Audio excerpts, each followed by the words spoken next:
So now the storms are arriving, let's have a little think about winter climbing. As you can see from this here expensive set behind me, Scotland has many mountains, and every now and then, in the cold depths of winter, they are covered with snow and ice and adventure. However, winter isn't that consistent, so many days they are not, and you just sit praying for snow and winter and ice to arrive. But when those mountains are covered in snow, and the waterfalls are frozen and the gullies are filled up, you can go out and have some of the most adventurous, exciting, awe-inspiring days out you will ever have on a mountain. We interrupt the broadcast to recommend this route. And you can do that at grade 3 and below. It's nice to push on to grade 4, 5 and 6, but once you get up into the 5 and 6, that's where proper hard technical climbing comes into play, and you need to be training and practicing and doing pull-ups on your axes and investing in expensive B3 boots and all the rest of it.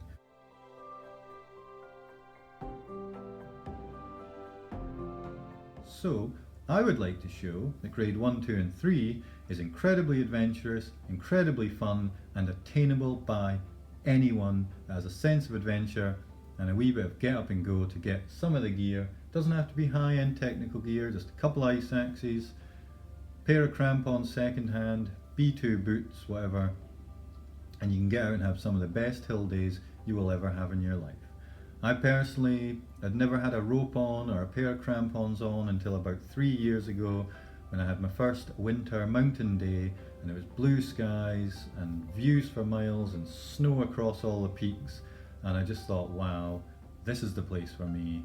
I've only been a summer hill walker and scrambler up until that point. I didn't really bother much with the winter, but the second I got out there and saw how majestic and stunningly adventurous it all felt, I thought, I need to start getting into these grade 1, 2 and 3 and see what these actual graded routes are all about.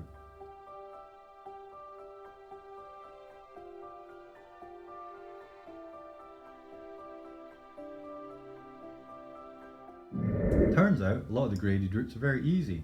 Most of them below grade 3 are very manageable for anyone with the gear, the know-how, the experience built up over a couple of seasons to get out there and do some of the most adventurous routes like Tower Ridge and Annakeegic and the Forkin Ridge and Shronnalarrig and Dorsal Arret. I was actually yet to do Dorsal Arret. I might go solo it this winter.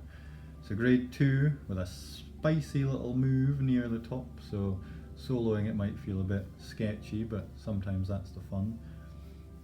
So it might help, instead of this just being a preamble ramble about me, to have a wee consideration of the grades 1, 2 and 3.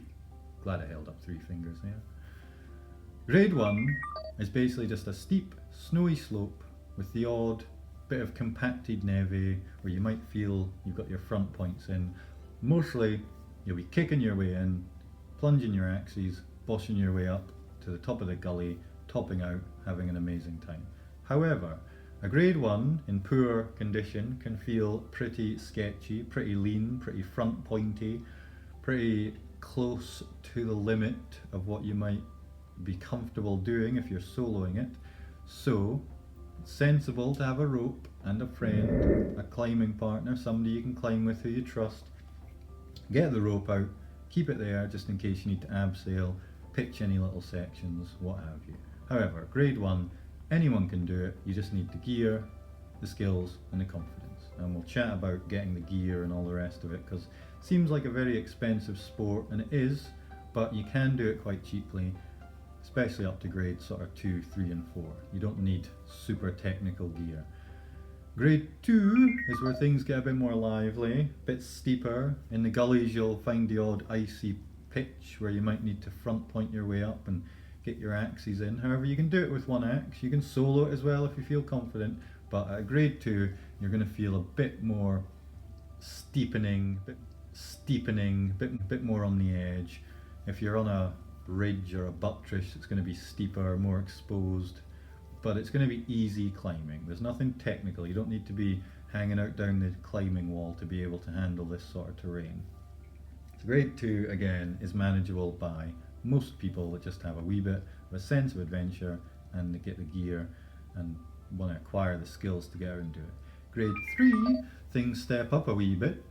You might encounter a bit more mixed terrain where you're actually climbing on rock followed by a sort of a ridgy buttress feel, or an icy pitch that's quite steep and sustained for a wee bit. Again, it's not long, you'll never be going all the way up a waterfall at grade 3, but you might encounter short icy sections or compacted neve or exposed ridges or crux little chimneys that you have to bridge your way up.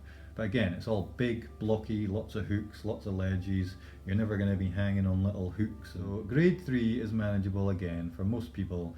You don't really need to be a gym rat to be super strong and hanging off your axes, off your door frames and things. Grade 3 is manageable for most people.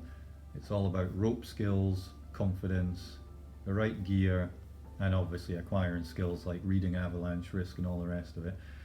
Winter navigation is a very, very, very good skill to acquire. I haven't yet become very good at it, so I tend to go out with people who are good at it, that can keep me safe, or climb on good days in good conditions so I can find my way off the mountain easily.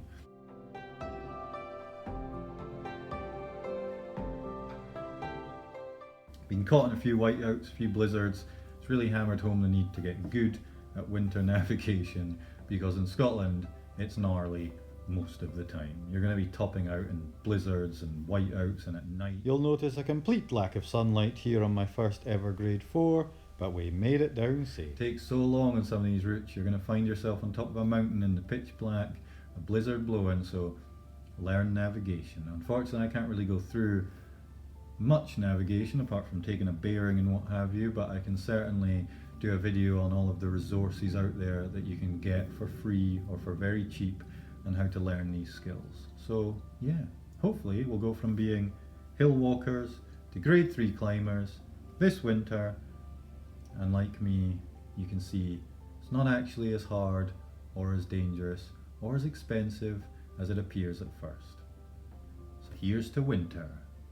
It's August. By the time I've edited this video, it will be winter, because I'm incapable.